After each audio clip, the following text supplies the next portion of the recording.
So the question here is a NOR latch is shown in below figure. So this is the figure here.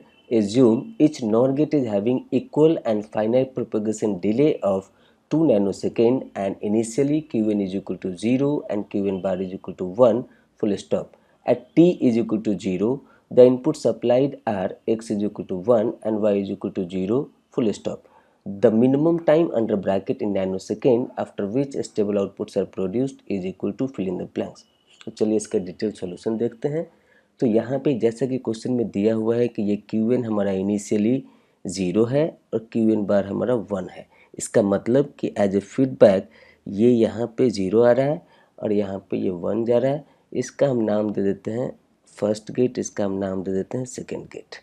सो यहाँ पर ये दिया हुआ है feedback. अब उसके बाद बोला जा रहा है कि t is equal to 0 time पे हमारा x इज इक्वल टू 1 है और y is equal to 0 apply किया गया है।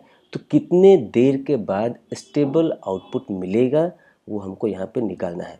सो यहाँ पर जैसा कि हम लोग नॉर गेट का ये ट्रूथ टेबल दिया हुआ है तो उसके फंक्शन के अकॉर्डिंगली जानते हैं कि अगर ऑल 0 तो output will be 1, if any 1 output will be 0। So this is the truth table for this NOR gate and we need to use it here. So यहाँ पर as per this truth table जैसे ही हमारा ये input आएगा, ये feedback तो पहले से अवेलेबल है before t is equal to 0। तो जैसे यहाँ पे x is equal to 1, y is equal to 0 डालेंगे तो आपको दिखेगा कि दोनों नॉर गेट में एक 1 है। यहाँ पर फिजिकल इनपुट से आ रहा है x इज इक्वल टू 1, इसमें हमारा लॉजिक गेट 1 में फीडबैक से आ रहा है। तो दोनों नॉर गेट हमारा आउटपुट प्रोड्यूस करेगा 0 and 0 and here delay is 2 nanosecond, delay is 2 nanosecond.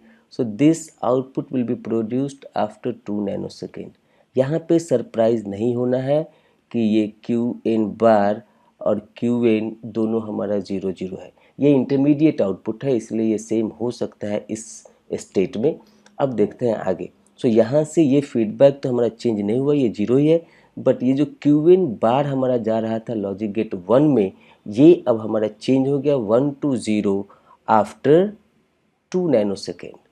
तो अब क्या हो गया आफ्टर 2 नैनोसेकेंड इस नॉर गेट का जो हमारा इनपुट हो गया वो दोनों हो गया 0 0। तो इसका आउटपुट क्या हो जाएगा if all 0 then their output will be 1। So this is obtain after 2 nanosecond.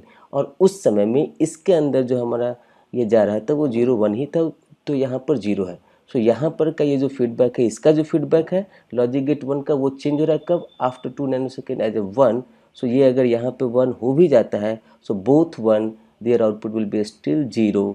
So this is the output after further 2 nanosecond. Here Qn is 1 and Qn bar is 0. So this is our stable output which is obtained after 4 nanosecond. So that here stable output or we can say that steady state output will obtain here after 4 nanosecond. So that as per this question belongs to NAT, so that their final answer for this question will be 4 here. Their numerical values will be 4 here.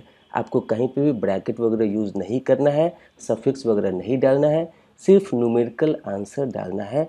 So here the numerical answer is 4 here. अगर ये decimal का है उसके बावजूद भी bracket या फिर उसके नीचे में सफिक्स 10 नहीं डालना है। So that final answer here it is 4 only. So by this way this is the end of the explanation for this question.